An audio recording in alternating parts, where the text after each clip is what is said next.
iFILM, London.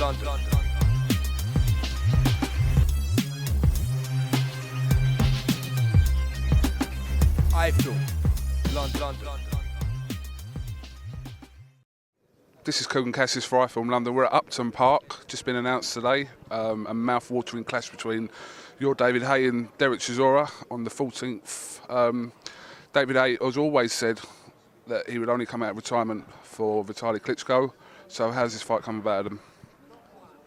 That's what a ridiculous question. Well, no, it's a question people want to know. How's it come about? How do you think it's come about? I know it's come about, but tell our viewers. Stop being saucy. Come on. They had a fight, didn't they? And a little dust-up in Hamburg at a press conference that just so happened to be in front of the world's media. And then YouTube ended up with over 10 million hits just on that dust-up. And because of that, this fight's happening. Okay, but I'll go back to my... You haven't actually answered my question about... Yeah, I did. It happened in Hamburg at the press conference in front of the world's media. Everybody saw them have a scrap outside the ring, and now they want to see them have a scrap inside the ring. So what you're saying is after Germany, the ethics of David's future plan changed? The ethics of David's future plan? Yeah. Yeah, because he's here today. You had to think about that for a minute, didn't you? I don't think ethics was the right word, but David's plans have changed because he was planning to come out of retirement to fight Vitali, which is why he went there in the first place, to talk to Vitali, because they were messing us around and we were getting mixed messages from their side. Yes, we want the fight. No, we don't want the fight. So David went there to speak to Vitali directly, and then what happened in the process is that Dereck decided to interrupt David while he was trying to interrupt Dereck, and they ended up having a scrap.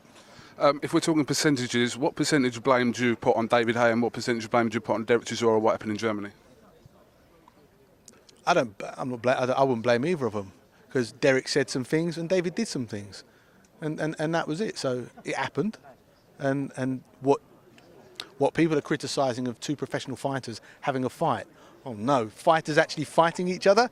Yeah, hold the phone. That's a terrible thing. But what we're doing now is putting two fighters who are actually boxers in a boxing ring to have that fight. So it's going to take place in the place that it always should have done. How did you end up with a cut above your head? David hit me with a tripod. Okay, that's the first time I think I've heard you say that. David hit me with a tripod. I'm glad it weren't my tripod there, because I would have billed you for that. He bought me a new car as an apology, though. Did he really? Yeah. If David's about, he can hit me with a tripod for a new car. He bought me a new S-Class Mercedes as an apology. Adam, I like your little speech in press conference, because there's a lot of people, a lot of negative around this, but when you ask them whether they actually want to see the fight, they can't say no. Disproportionate. The disproportionate amount of criticism that these two fellas had for having a little dust-up that lasted no longer than, what, 15 seconds? Is unbelievable. But of course, you know, there's a lot of influences behind it. And also the fact that David's a celebrity, and now Dereck's a celebrity because of that dust-up. And so, of course, people run with it because it's a story. But bottom line is, you've got two fighters who had a bit of a scrap. That's it. We just get past that. The fight's been made to take place in the correct arena, a boxing ring, and now they can see who the best boxer in a boxing ring is, because they've had the street fight and now they can have the actual boxing contest. What's your feelings about the fight being commissioned by the Luxembourg Boxing Board of Control?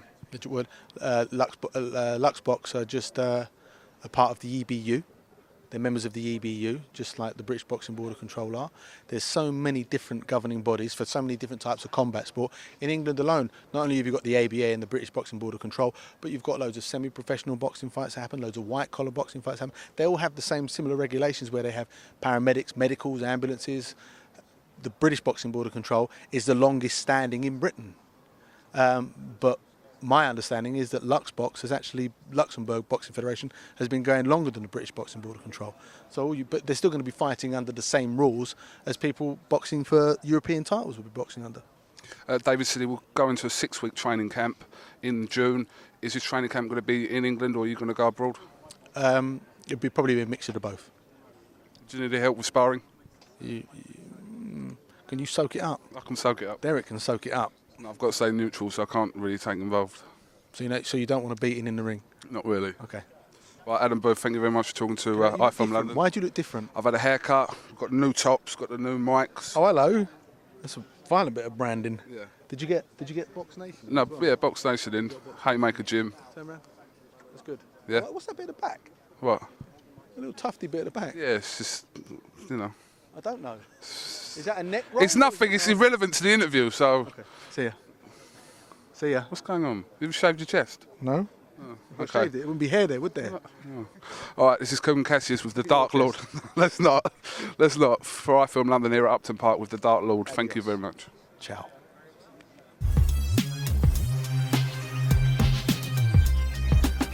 iFILM, London.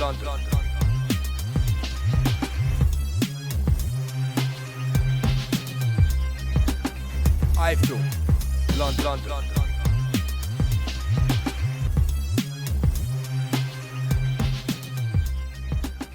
iFILM.